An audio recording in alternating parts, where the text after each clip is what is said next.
kesempatan untuk saya bisa melayani kembali. Sebentar ya. Oke. Kiranya kita bisa diberkati ya lewat persekutuan bersama ini. Sebelumnya kita berdoa ya sekali lagi. Mari kita berdoa. Terima kasih Tuhan Bapa di dalam surga. Memang betul Tuhan seperti tadi dikatakan bahwa Tuhan tidak mengenal jarak. Kami percaya pada saat ini Roh Kudus bekerja di tengah kami, mengurapi kami, dan kami siap Tuhan untuk bersekutu dengan firman Tuhan yang menjadi kekuatan buat kami. Berkati hamba-Mu dan berkati setiap yang ada di dalam Zoom pada malam hari ini. Biarlah hanya Tuhan saja dipermuliakan dan disenangkan. Dalam nama Tuhan Yesus Kristus, kami ucap syukur, kami berdoa. Haleluya. Amin. Saya mau greeting juga Pastor Ming. Shalom. Selamat ketemu di Zoom ini dan saudara semua ya. Senang sekali bisa jumpa lagi. Saudara, tema yang saya sampaikan adalah menang atau kalah. Jadi cuma ada dua pilihan ya. Disebut menang tentu harus melalui suatu pertempuran kan. Kalau nggak bisa disebut menang. Pasti melalui satu pertempuran. Nah, untuk menang itu kan tidak terjadi begitu saja. Ada peran Tuhan, tapi juga tentu ada peran kita. Nah, di bagian Ulangan 30 ya, dikatakan Tuhan bilang, kepadamu kuperhadapkan kehidupan atau kematian. Jadi Tuhan kasih kita free will, bebas pilih mau yang mana. Demikian juga kita mau menang atau kita kalah, itu choice-nya kita. Saya ajak kita semua untuk membaca dari Keluaran 17. Keluaran 17 ayat 8 sampai 13 saya bacakan bagi saudara semua, mungkin bisa ditampilkan di layar. Lalu datanglah orang Amalek dan berperang melawan orang Israel di Rafidim. Musa berkata kepada Yosua, pilihlah orang-orang bagi kita, lalu keluarlah berperang melawan orang Amalek. Besok aku akan berdiri di puncak bukit itu dengan memegang tongkat Allah di tanganku. Lalu Yosua melakukan seperti yang dikatakan Musa padanya dan berperang melawan orang Amalek. Tetapi Musa, Harun, dan Hur telah naik ke puncak bukit. Ayat 11, next slide-nya. Dan terjadilah apabila Musa mengangkat tangannya, lebih kuatlah Israel. Tetapi apabila ia menurunkan tangannya, lebih kuatlah Amalek. Maka penatlah tangan Musa, sebab itu mereka mengambil sebuah batu, diletakkannya di bawahnya, supaya ia duduk di atasnya. Harun dan Hur menopang kedua belah tangannya, seorang di sisi yang satu, seorang di sisi yang lain, sehingga tangannya tidak bergerak sampai matahari terbenam. Demikianlah Yosua mengalahkan Amalek dan rakyatnya dengan mata pedang. Saudara minta tolong next slide-nya ya. Jadi rahasia kemenangan itu pertama kita lihat dari Kejadian 17 ayat 8 sampai 9 tadi. Ya. Dikatakan lalu datanglah orang Amalek dan berperang melawan orang Israel di Rafidim. Musa berkata kepada Yosua, pilihlah orang-orang bagi kita, lalu keluarlah berperang melawan orang Amalek. Saudara, dengan kata lain, untuk menang itu perlu persiapan yang baik. Amin ya saudara. Dalam hidup ini, dalam hal apapun, kalau kita mau menang, kita mau berhasil, tentu kita harus punya persiapan yang baik. Makanya kan Musa menyuruh Yosua untuk sebelum pergi berperang, ayo pilih orang-orang ya. Jadi itu semua orang pilihan. Kita tidak bisa mau menang tapi dengan asal-asalan saja ya. Asal-asalan. Karena kenapa saudara? Karena di sekitar kita itu kuasa gelap itu selalu ngincer ya, siap untuk mengalahkan dan menghancurkan kita. Jadi apa-apa harus dipersiapkan. Kita bekerja, kita urus keluarga, masa depan keluarga, kita melayani itu harus dipersiapkan dengan sebaik mungkin. Disitulah Tuhan bekerja. Kita lihat slide selanjutnya. Di sini kita melihat bagaimana Tuhan juga menyuruh Gideon menyuruh Gideon ketika orang Midian mau menyerang mereka. Tuhan menyuruh Gideon untuk mensortir, menyaring. Nah, Gideon punya 30.000 pasukan, kebanyakan kata Tuhan. Akhirnya 10.000. Saring lagi dengan cara minum air ya seperti ini. Akhirnya sisa 300. Tapi saudara, kalau walaupun 300 orang, tapi ini adalah orang yang sungguh-sungguh, orang yang berkualitas, itu bisa mengalahkan 120.000 musuh yang bersenjata lengkap loh mereka, saudara. Jadi dengan kata lain, saya juga mau katakan kepada kita semua, kita nggak perlu minder ya. Kalau kita, misalnya gereja kita bukan mega church ya, yang jemaatnya tuh ribuan atau ratusan lah, belasan ribu. Kita tidak perlu minder, walaupun jumlah kita mungkin tidak banyak, kita sedikit, tapi marilah saudara, kita menjadi anak Tuhan atau orang Kristen atau pelayan Tuhan yang berkualitas. Mungkin juga kita tidak punya harta apa-apa. Kita tidak punya keahlian yang menonjol. Tapi saudara, kalau kita jaga hidup kita berkualitas, nanti yang namanya kemenangan, berkat-berkat rohani itu otomatis mengikuti. Saudara percaya itu? Pasti mengikuti saudara ya. Jadi bukan soal jumlah kita besar atau kemampuan kita besar. Tapi kalau Tuhan sudah bekerja, apapun bisa terjadi. Berikut saudara kita lihat next slide. Rahasia kemenangan yang kedua. Lalu Yosua melakukan seperti yang dikatakan Musa kepadanya dan berperang melawan orang Amalek. Di sini peranan hati itu menentukan. Peranan hati seseorang, keberadaan hati seseorang itu sangat menentukan orang itu menang atau kalah atas masalah yang dihadapinya. Saya sering menemukan orang yang rajin ke gereja, rajin pelayanan, ya, tetapi hatinya itu bitter ya, tetap masih simpen. Urusan sama mertua puluhan tahun yang lalu masih disimpan. Urusan sama orang ya mungkin dijahatin masih disimpan. Sekian lama saudara. Buat apa? Ya, hati yang pahit, hati yang keras, hati yang negatif itu bagian daripada itu rumpunnya kekalahan saudara. Karena itu kita mau seperti Yosua. Yosua hatinya itu polos, dia taat. Dia bukan cuma taat kepada firman Tuhan, tapi dia juga respect kepada otoritas. Ini penting, saudara. Dia taat juga kepada otoritas. Musa bilang, ayo pilih tanpa bu, tanpa bicara apa-apa. Oke, bos. Langsung dia jalan, saudara. Dia taat. Punya hati yang taat. Kalau hati kita taat, saudara, itu kemenangan itu udah dekat sebenarnya. Kita lihat slide, saya kasih contoh, next slide-nya saya kasih contoh ya saudara. Saya di sini, itu saya berapa tahun yang lalu ya. Ini saya KKR di tengah sawah, di sebuah desa di Simpak namanya. Itu jaraknya antara Tangerang dengan Bogor ya. Dari jalan raya itu jauh sekali ke dalam, berliku-liku, ya, jalannya jelek, rusak, dan di situ ternyata saya kaget, saudara. Di situ banyak sekali orang-orang Chinese yang dari zaman dulu sudah menetap di situ. Mereka bekerjanya dan beternak, piara babi, piara kambing, ya, seperti itu. Dan Injil masuk ke situ, saudara. Injil masuk ke situ. Satu kali saya diundang untuk buat KKR di pinggir sawah itu, saudara ya.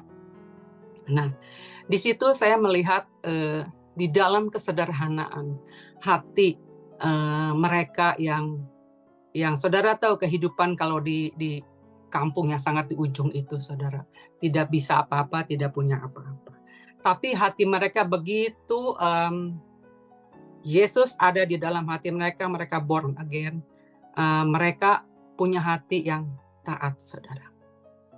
Saya waktu itu dalam khotbah saya antara lain saya bilangin, saudara kita anak Tuhan udah diberi kuasa.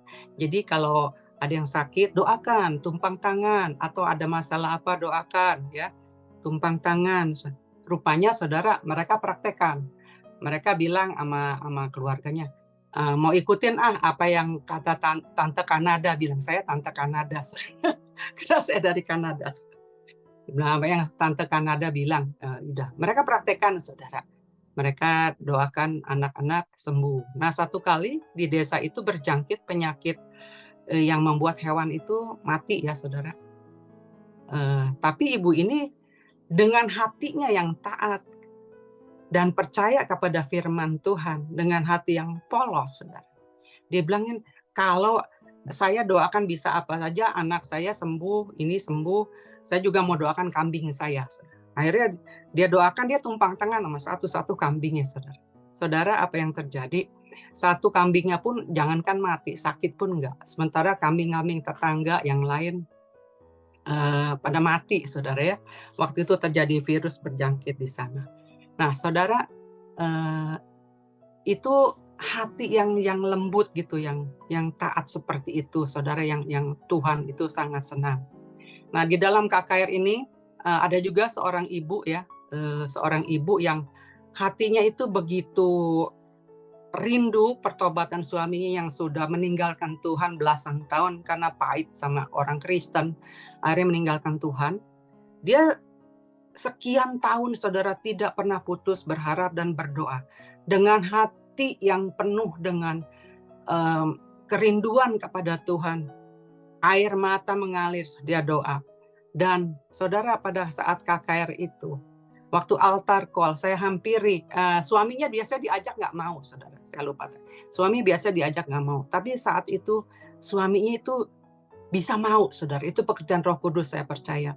Dan pada saat altar call, saya hampiri bapak tersebut, saya undang dia untuk doa terima Tuhan lagi.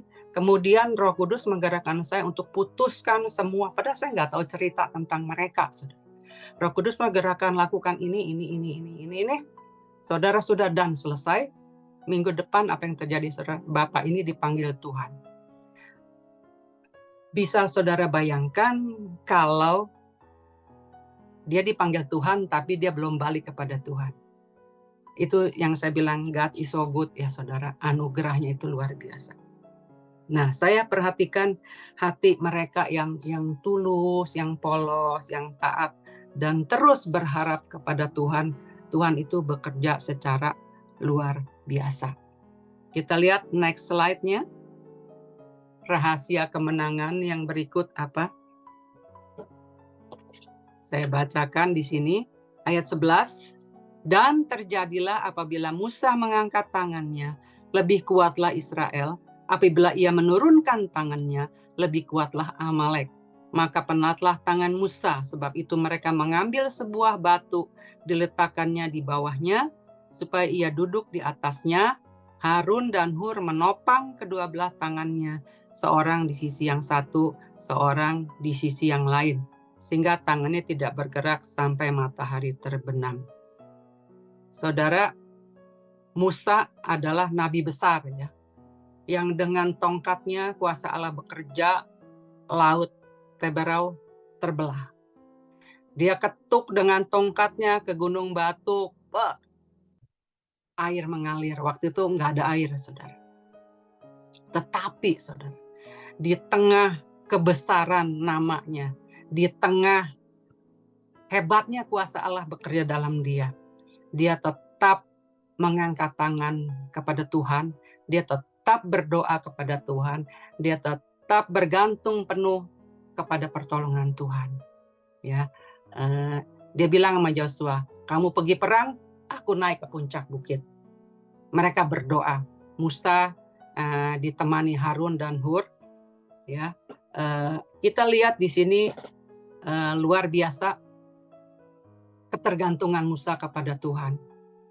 Biarlah ini kita boleh teladani, ya, saudara. Kita teladani, mau gimana pun keadaan kita, berapa lama kita pengalaman jadi orang Kristen, tetap ketergantungan kita kepada Tuhan itu tidak boleh berkurang, saudara, ya. Dikatakan kalau Musa angkat tangan, Israel kuat. Kalau ia turunkan tangan, musuhnya lebih kuat. Artinya, saudara, dalam hadapi masalah, ya, ukurannya adalah seberapa wadah atau besar ketergantungan saudara kepada Tuhan. Sebesar itulah Tuhan bekerja. Bukannya berarti ini membatas-batasi, bukan. Tapi seperti itu kan tadi, kalau Musa turun tangan, musuhnya menang. Nah, jadi kebergantungan kepada Tuhan itu menentukan. Kebergantungan saudara kepada Tuhan, ya, itu menentukan kemenangan yang akan saudara raih. Kalau saudara masih terus bergantung sama, oh saya bisa kok, oh saya punya pengalaman ini, ya pasti bisa lah gitu. Ketergantungan kepada Tuhan harus yang menjadi prioritas dalam hidup kita. Saya akan lihat, saudara melihat sebuah gambar di sini, ya, sebuah gambar. Next slide-nya. Ini cerita tentang janda miskin, tentu saudara tahu semua. Janda miskin, suaminya meninggal, dia cuma punya, ketika Nabi Elisa datang, dia cuma punya minyak sedikit, dan Tuhan mau memberkati dia. Nabi Elisa suruh dia, ayo cari banyak bejana. Kemudian dia kumpulin dari tetangga, dan dituanglah minyak dia yang sedikit itu. Non-stop minyak tidak pernah berhenti mengalir. Kapan minyak itu berhenti, saudara, mengalir? Sampai bejananya itu tidak ada lagi. Misalnya ibu itu masih punya 100 bejana lagi. Mungkin 100 bejana itu akan diisi dengan minyak. Seperti tadi saya katakan, seberapa besar, seberapa banyak wadah yang saudara berikan, hati saudara, ketergantungan saudara, itu menentukan berkat yang akan saudara terima, kemenangan yang akan saudara terima. Nah, kalau kita tidak punya ketergantungan, kita tidak punya wadah, bagaimana minyak atau mujizat itu bisa mengalir dalam hidup kita, ya, saudara? Saya mau saksikan, saudara, ini pelayanan waktu di Indonesia, ya, waktu di Indonesia. Ada seorang bapak, suami istri, tidak punya apa-apa, tapi suaminya itu rajin sekali berdoa. Sabtu doa puasa ke gereja, Rabu midweek, seperti kita nih midweek service datang ke gereja, hari Minggu nggak pernah absen.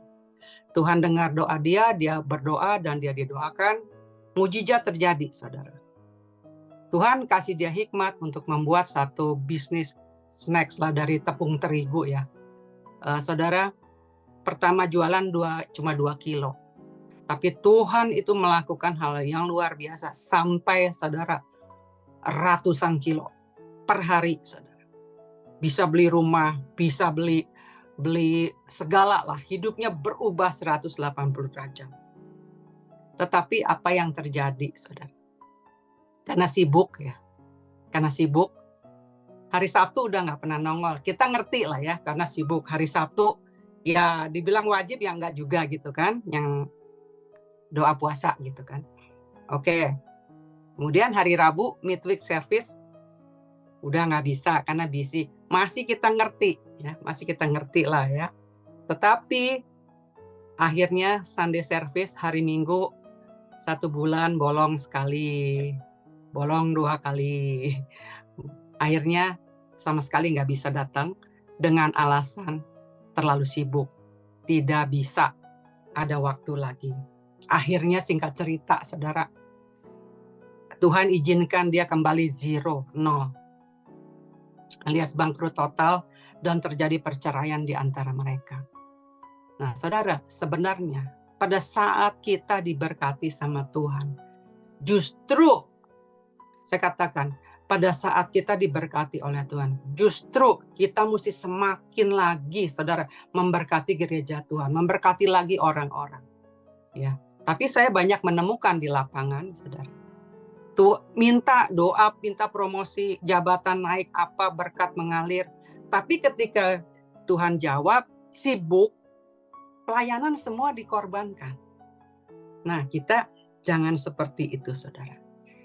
Kenapa bisa habis? Kenapa? Karena itu wadahnya si Bapak yang tadi saya saksikan itu, wadah kebergantungan dia kepada Tuhan tuh dia buang. Iya kan? Sudah tidak perlu lagi datang berdoa dan sebagainya. Ibadah gitu kan.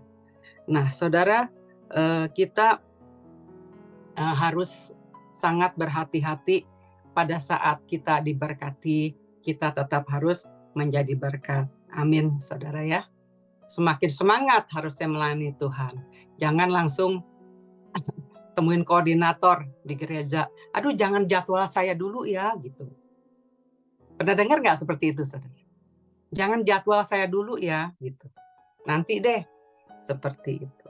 Nah, oke, jadi kita harus benar-benar, saudara, bergantungan penuh kepada Tuhan. Yang berikut, yang keempat, yang terakhir, ayat 12b. Harun dan Hur menopang kedua belah tangannya, seorang di sisi yang satu, seorang di sisi yang lain, sehingga tangannya tidak bergerak sampai matahari terbenam. Jadi untuk menang, saudara, masing-masing melakukan bagiannya. Ya, suami, istri, masing-masing di rumah lakukan bagiannya. Apa tanggung jawab suami? Apa tanggung jawab istri? Masing-masing lakukan bagiannya, dan jangan lupa saling menopang, saling mendoakan. Menopang tuh kita dengan mendoakan pasangan kita, anak-anak kita, juga kita kasih kata-kata yang membangun. Ya. Suami jangan dicela terus. Aduh, dari muda bego terus lo nyari duit. Saya orang Jakarta ya, saudara. Jadi bahasanya kira-kira gitu. Aduh, itu sangat menyakitkan ya, saudara. Jadi kasih semangat ya, yang saling membangun. Juga suami kepada istri, udah puluhan tahun dimasakin, masih terus aja dicelain, masakannya nggak enak lah, lu nggak bisa masak lah, apalah, gitu ya. Tetap kita harus lakukan bagian kita dan saling menopang. Saudara percayalah, berkat Tuhan itu otomatis mengalir kalau kita hidup dengan rukun. Juga di gereja, saudara. Bukan cuma di rumah, di gereja, setiap orang itu lakukan bagiannya masing-masing. Ya. Dan kita harus punya prinsip, aku datang beribadah untuk menyenangkan Tuhan. Aku melayani supaya Tuhan disenangkan. Ya. Bukannya begini, saudara. Aku datang supaya aku dikuatkan. Aku datang supaya aku senang. Aku datang supaya aku dibangun. Betul, saudara. Tapi apa yang harusnya, saudara, yang menjadi prinsip hidup kita yang sangat penting. Aku datang ke rumah Tuhan supaya Tuhan disenangkan. Amin. Aku datang melayani Tuhan supaya Tuhan disenangkan. Kalau kita punya prinsip seperti itu, maka orang mau gimana, kita nggak terganggu. Karena kita tahu kita melayani untuk menyenangkan Tuhan kok. Bukan untuk menyenangkan Bapak Anu, Ibu Anu, atau siapapun, atau pastornya even. Bukan. Tapi untuk supaya Tuhan disenangkan. Saudara, kalau Tuhan tuh disenangkan ya, apa sih yang dia nggak bisa kasih sama saudara? Jadi saya katakan yang lain itu semua bonus, otomatis, saudara. Yang namanya pemulihan, yang namanya berkat, pertolongan, itu sudah otomatis. Berkat jasmani, jiwani, rohani, otomatis, nggak usah dikejar, nguber, saudara. Berkat mengejar, saudara. Nah, jadi mulai sekarang prinsipnya diganti ya. Aku datang untuk supaya Tuhan disenangkan. Aku melayani supaya Tuhan disenangkan. Ya.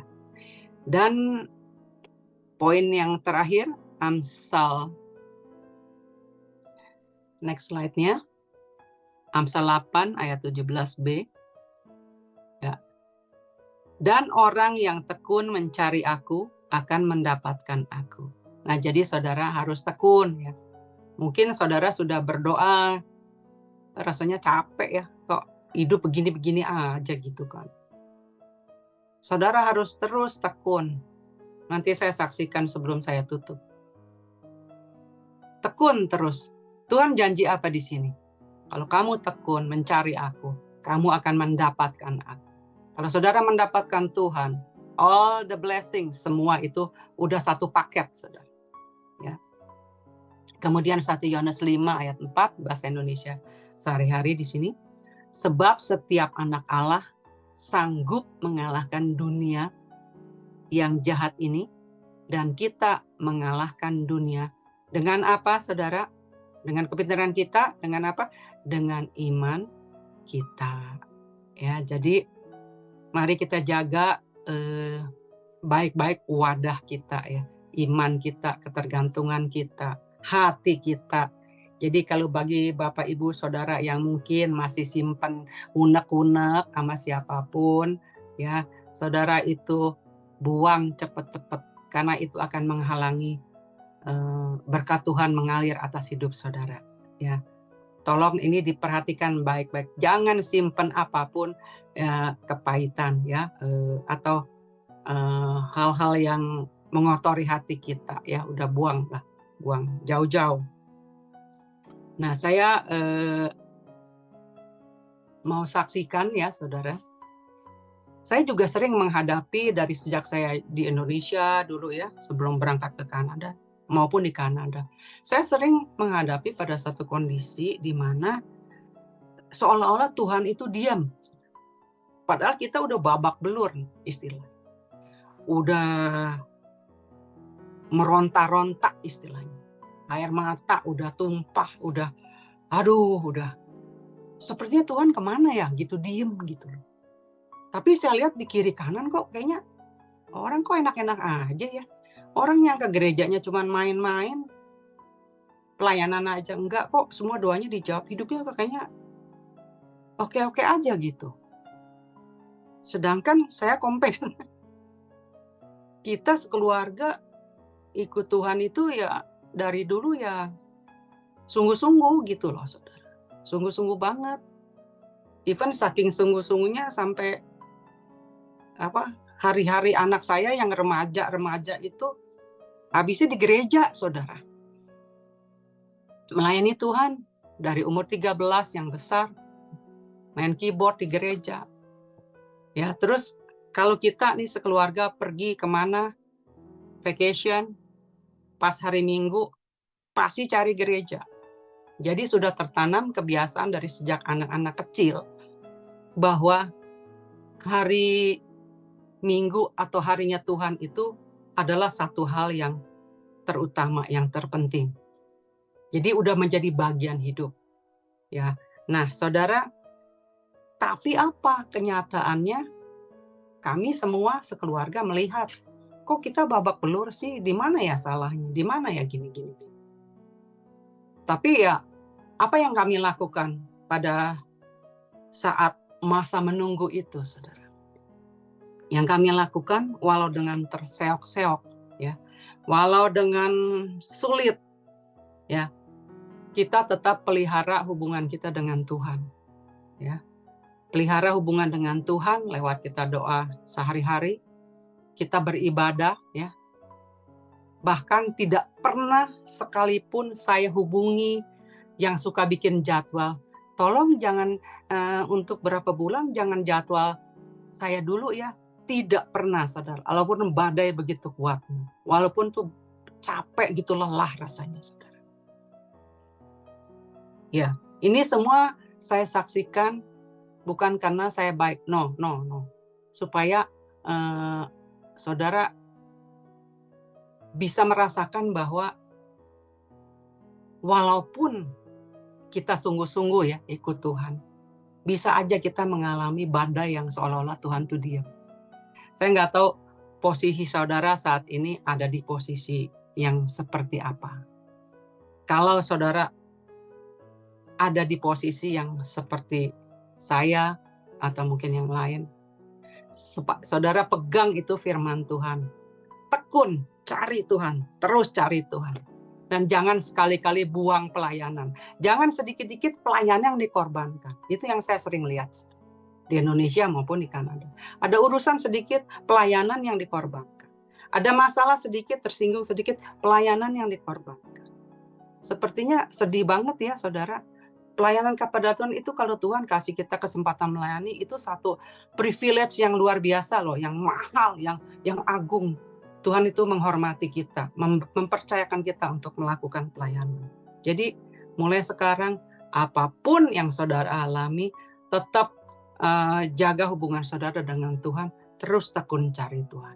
Dan saya mau katakan saudara, Tuhan itu melihat, Tuhan memperhitungkan, Tuhan bergerak, dan dia menerobos. Ada ayat mengatakan bahwa Tuhan menerobos seperti air menerobos. Sesuai apa saudara? Waktunya dia. Saudara, dari sekian banyak tantangan pergumulan yang kami hadapi, tidak ada satupun yang Tuhan itu biarkan. Pada waktunya dia, dengan caranya dia, ada jalan keluar. Jadi memang ada harga yang harus dibayar.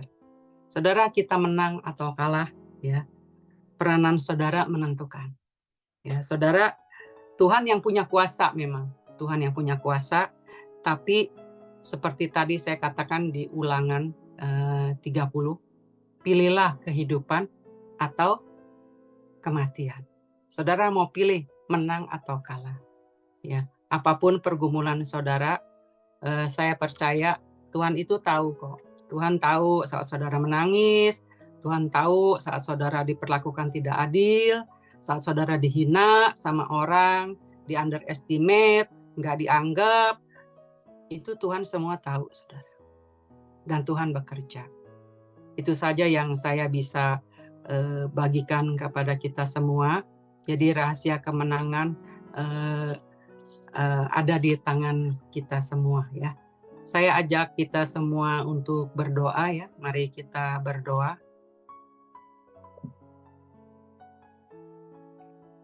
Bapa Surgawi, terima kasih Tuhan Allah yang hidup. Kami serahkan ya Tuhan, saudara-saudaraku yang ada di Zoom pada malam hari ini dengan keluarga masing-masing. Aku tidak tahu pergumulan mereka, tapi Tuhan yang Maha tahu. Biarlah Tuhan kuatkan mereka, untuk mereka terus bertekun di dalam iman pengharapan. Mereka punya kebergantungan kepada Tuhan dan hati yang taat kepada Tuhan. Bapa, kami percaya pada waktumu Tuhan, mereka akan mengalami terobosan-terobosan ilahi. Apa yang tidak mungkin bagi manusia, tapi mungkin bagi Allah.